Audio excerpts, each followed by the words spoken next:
Now comes the moment of truth when we bring the machine back into service. And simply take cold water. Now, if you have watched this entire thing, you saw the section on the short, the fixing the short in the heating element. And in my excitement of having fixed the short, I forgot to do something. And what I forgot to do was I forgot to take a vessel of water and to take the element with the newly sealed ends and put it in water. This is a Pavoni element that had a short. And as it turned out, it had little cracks in the surface of the coil. And in order to fix this, first I had to find the cracks, and then I soldered the crack shut and kept putting it in water, because the instant I would put it into water, it would short again, and I knew there was another crack. I didn't do this with this element. And I just proceeded ahead saying, "Oh, it's fixed, I'm excited. Oh boy, I just saved $150. Guess we'll see. So that's part of what we're going to see here. What's that called? Hubris? Might be called hubris, Okay. yes. Make sure my picture's clean. Okay. Now, fill this up about. This will give us an idea. How's the orientation on our stripe? I go about that much. Go about halfway, just in case something goes wrong. If there's less to empty out. Now, excuse me, Barb. I'm going to get my meter. There it is. Had it all along. Rather than either shock myself or blow the breaker, I'm going to test this to see. We should be able to put this on. We can put this on the plugs. Turn the switch on. The entire circuit is activated. Oh, now it's gone crazy. Make sure my probes are right.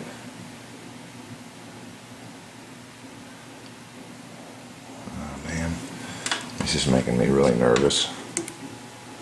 Phew. Phew. I'm sorry, but I had the feeling that I had really screwed up. Well, okay, that makes me feel better. Now I'll just plug it in and not worry about shocking not yourself. worry about shocking myself or blowing the circuit boxes out or being in the dark. Okay, did I turn that off? Okay, is it on? Okay. There. Lights, camera, action. Okay. This is the way I set the pressure stat. I use one of these Richard Penny that makes these caps. Got a nice big gauge in it. Excuse me again.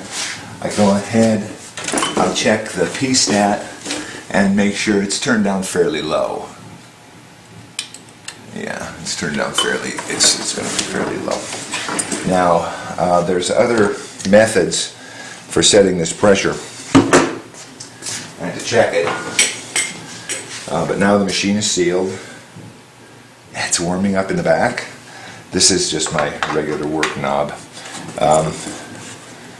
Right now, while we're waiting for that, something that I do, these steam knobs, they get finger grease down in the cracks, and I soaked that in water with some dishwashing detergent. So I'll keep myself busy while I wait. I just take this with a toothbrush, clean off the stock. The newer caps that have the small ridges are much more prone to this kind of buildup. But you can use, this is just my work cap, but you can use the original. Oh, there's some of our polishing beads. you can use the original knob for your testing. We'll do that since it makes more sense. Okay, at this point, we are now, instead of just staring at a machine as it warms up, which is what you end up doing because you want to listen a little bit, and to see if there's anything immediate that springs to mind. This is the one gauge that we've got on the boiler. This is another style gauge that can be used to set the pressure. I just put this right on the steam wand. This is a little handier to me. I can hear it rumble. How's our time on this one, Barb? 5 minutes, 45 Oh, seconds. geez, this is moving right along. And at this point, look at the front of the machine and to see if that stripe is where you want it. And to me, I see the blue stripe strongest when I look directly at it. You can see it around, so that's good. We'll now, I take my, when this is happening, I just put this right here. This is not set yet, but we can hear it rumble and rumble a bit. It's not knocking. And I had managed to physically clean that sight glass bottom channel because it filled full of water. So that's not an issue. We'll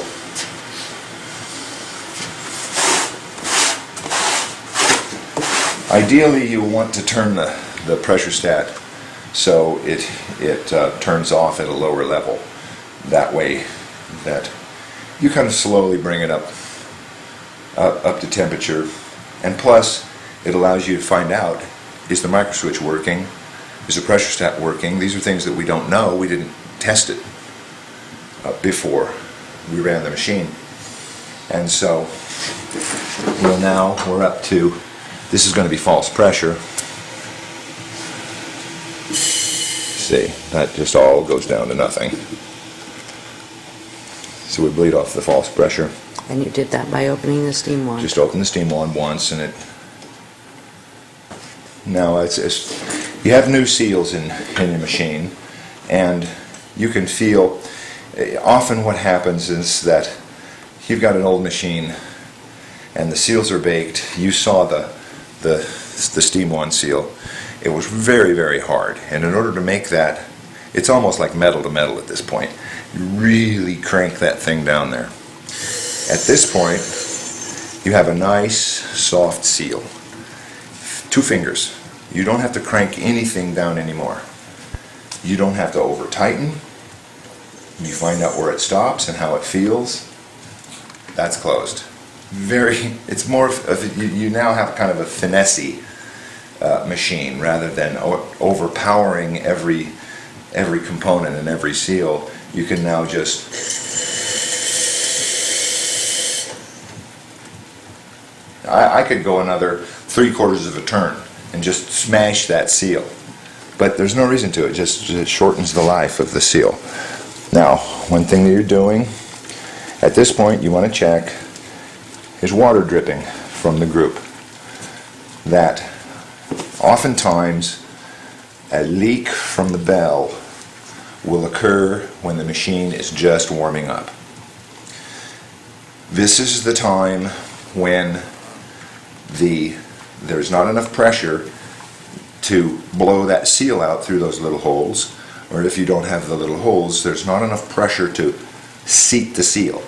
Sometimes when you have just rebuilt this, it will drip on warm-up a few times, and the way you cure that almost 100% of the time is that you take, I think I should probably find the lever, as we hear it called. If it drips from the group on warm-up, the top seal on the piston is not seated quite yet. So if it does, you just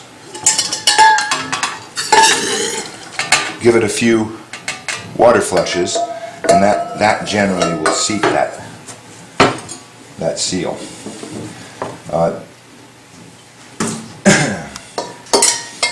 Now at this point the pressure stat is turned off, pilot light is off, and we are at almost 1.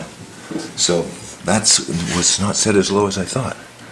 Now here's the setting. If you see this bird, this wheel. No, I gotta get on the other side of it. Okay. So there's the wheel. All right. If you move the wheel, this raises the pressure. This raises the point that the pressure stat shuts off.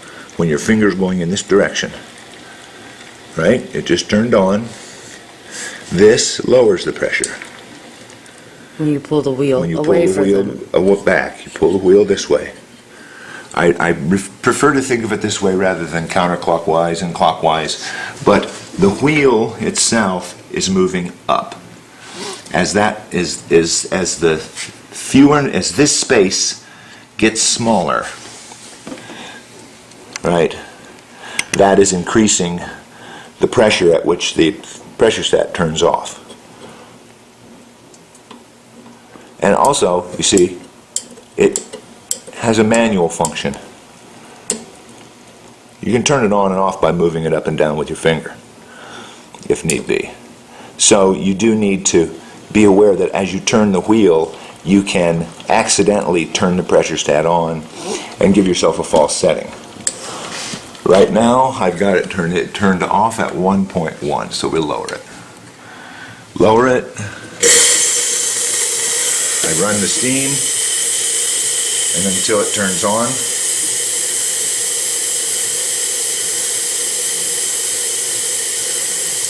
It just turned on. I watch the pilot light go on. All right. Now let's see how we're doing. We listen for it to click, so I'll be quiet.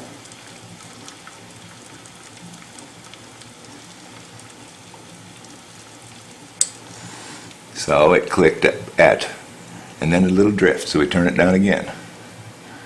I turned it about 1.5 revolutions, release some steam.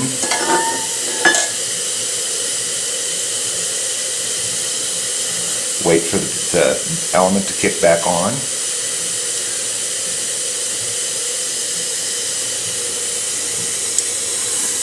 Clicked, it's on. Okay, and we go back and forth setting this. I want it to click off just before 1 and then drift a little. There. That's a pretty nice setting. Okay, now what we'll do now is listen for leaks. You can hear them. Anything that you did wrong, you'll be able to hear. So you just listen. The sound of silence, eh? That's what you want to hear. Nothing. Nothing at all. If you do hear a leak, hear a sputter, most of the time it's the pressure safety valve. That there might be a small burr on the seat inside of it. You might not have it tightened fully, but generally this is where you'll hear the hiss. If with this top rail kit that we use, I seldom have any problems over here with the steam. And what we're going to do now is basically show you one little thing here. You have 1 minute. Or 1 minute. This is an alternative method of setting the pressure. This is now hot, so I'm not going to put it on to burn myself. But we do have little gauges that will go directly onto the steam wand. It's not as handy, but it's a lot more economical. Little gauge in order to set the pressure. You just put it on the steam wand, open the steam wand up, and then you watch the behavior. You do have to bleed off false pressure so you can get some nice readings, but this is another opportunity. Now we're going to let this just sit here and run for a couple of hours. I may take it down and add some more water. That water's not going to go anywhere. I think we're fine. We're just going to let it run heat cycle, heat cycle, heat cycle, tighten everything back up again, put the case on, and we're done. Looks like a success.